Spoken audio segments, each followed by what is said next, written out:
নমস্কার, আপনারা কেমন আছেন? অবশ্যই কমেন্টে জানাবেন। এই যে একটা মিষ্টি মেয়ে যে হাসিখুশি থাকে, যে সর্বদা হাসিখুশিভাবে ভিডিও আপলোড করে, ছবি আপলোড করে, এই মেয়েটা কখনো রাগ করতে পারে নাকি? এরকম অনেকের ধারণা আছে, যেটা আমি বলতে চাচ্ছি। আর অনেকের এরকম টান দিয়ে কেন বললাম, তো অনেকেই ভাবেন যে আমি ভীষণ শান্ত মেয়ে, ভীষণ হাসিখুশিভাবে থাকতে পছন্দ করি। হ্যাঁ, আমি ভীষণ শান্ত হাসিখুশিভাবে থাকতে পছন্দ করি, ঘুরতে পছন্দ করি, সবার সাথে মিলেমিশে থাকতে পছন্দ করি। বাট আমি যদি কোনো বিষয় নিয়ে রাগ করি বা ধরেন কারোর সঙ্গে একবার আমি ভেবেছি কথা বলবো না, আমি এমনও কিছু মানুষ আছে 12-13 বছর ধরে আমি তাদের সাথে কথা বলি না। ছোটোবেলায় ভীষণ ক্লোজ ফ্রেন্ড ছিলাম, একসাথে খেলতাম, তারপর ঘুরতে যাইতাম, ধরেন সব কিছুতেই একসাথে থাকতাম, বা একটা পার্টনার বলতে পারেন। আর সবসময় তার বিপদে আমি সাপোর্ট করার চেষ্টা করতাম, সেও আমার বিপদে সাপোর্ট করার চেষ্টা করতো। এরকম একটা বেশ ভালো সম্পর্ক ছিল।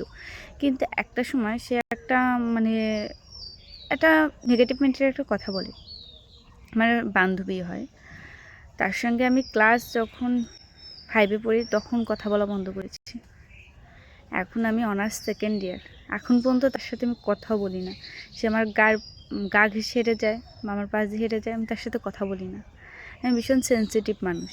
কেউ যদি আমি দেখি যে এই মানুষটা আমার ক্ষতি চাচ্ছে, হ্যাঁ, তুমি ক্ষতি চাও করো, কিন্তু তুমি যদি তোমার সীমাবদ্ধ মানে সীমা ছাড়িয়ে তুমি কোনো কিছু করো, আমি সেই মানুষগুলো না সত্যি পাত্তা দিই না।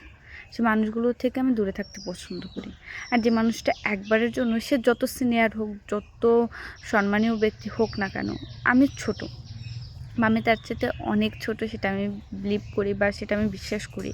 কিন্তু সে মানুষটা যদি বারবার ভুল করে বা সে মানুষটা যদি ছোট করার মন মানসিকতা নিয়ে কথা বলে, সে মানুষগুলোর থেকে আমি বহু দূরে থাকি। হয়তো অনেকে বলতে পারেন যে এত অ্যাটিটিউড ভালো না। আসলে প্রত্যেকটা মানুষের অ্যাটিটিউড থাকা দরকার। কেন জানেন? তাদের নিজের ব্যক্তিত্ব ধরে রাখার জন্য। কারণ হচ্ছে যে হ্যাঁ, আমি এর সাথে কথা বলবো না মানে কথা বলবো না। কয়েকটা দিন আমার মনে হবে যে না, ওর সাথে কথা বলি, ওর সাথে কথা বলি, ওর সাথে কথা বলবো। ওকে আরেকটা সুযোগ করে দেওয়া হচ্ছে আপনাকে অপমান করার জন্য। অনেক মানুষ থাকে না যে হুটহাট কথা বলে, মানে এমন পর্যায়ে কথা বলে যেটা আপনাকে ছোট করার মতো। আর সবাই আপনাকে ওই কথাটা শুনে হেসে উঠবে, তখন আপনাকে ভীষণ ছোট মনে হবে। আমি ওরকম ধরনের যারা কথা বলে তাদের সাথে আমি কথা বলি না। এরকম অনেক সম্পর্ক আছে, অনেক আমার বোন আছে, কাকাতো বোন, জ্যাঠাতো বোন, পিসতো বোন, অনেকের সাথে আমি কথা বলি না। আমি ভীষণ একা থাকতে পছন্দ করি। যে আমাকে একবার ছোট করে, আমি তার সাথে সত্যি কথা বলি না। এটা অনেকে ভাবতে পারেন যে মেয়েটা কেমন কথা বললো, বা সবার মেন্টালিটি এক না ভাই। যে আমাকে ছোট করে কথা বলে, সে ফাজলামি তো করতেছে না আমাকে নিয়ে, তাই না? সে আমাকে নিয়ে ফাজলামি করতেছে না, সে আমাকে অন্যের কাছে ছোটো করতেছে। সে যে সামনে আমার একটা বড় ক্ষতি করবে না, এটার কোনো সিকিউরিটি আছে? যার জন্য আমি সেই মানুষগুলো থেকে দূরে থাকি। আর দূরে থাকাটা বলতে কি, রাগ রাগ মূল বিষয় না। আমার রাগ খুব কম। আমি যদি রেগে যাই বা রাগ হই, তাহলে দেখবেন যে কয়েক সেকেন্ড বা কয়েক মিনিট পর আমার রাগটা শান্ত হয়ে যায়। কিন্তু কারোর সাথে যদি আমি অভিমান করি বা এর সাথে আমি কথা বলবো না, কোনো দিন সম্ভব না। তার সাথে আমাকে কোনোভাবে কথা বলতে পারবেনই না। আর বিষয়টা এভাবেই। আর আমি এই যে একা থাকতে পছন্দ করি, একাকে ভালোবাসি, আমি নিজেকে ভীষণ ভালোবাসি। সত্যি কথা, আমি নিজেকে ভীষণ ভালোবাসি, নিজের মতো করে থাকি।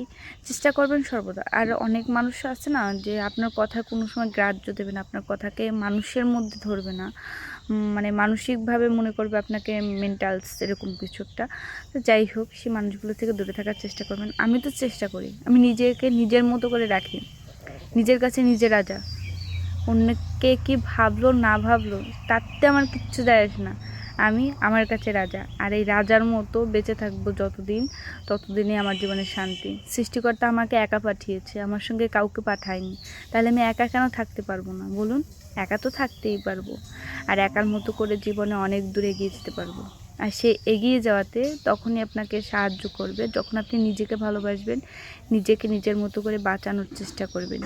অন্য কে কী বললো না বললো, অন্য আপনাকে অপমান করলো, সেটা নিয়ে আপনি মন খারাপ করে থাকবেন না। সেটা নিয়ে মন খারাপ করার মতো কিছু নেই। সে মানুষটার কাছ থেকে দূরে থাকুন। এনাফ।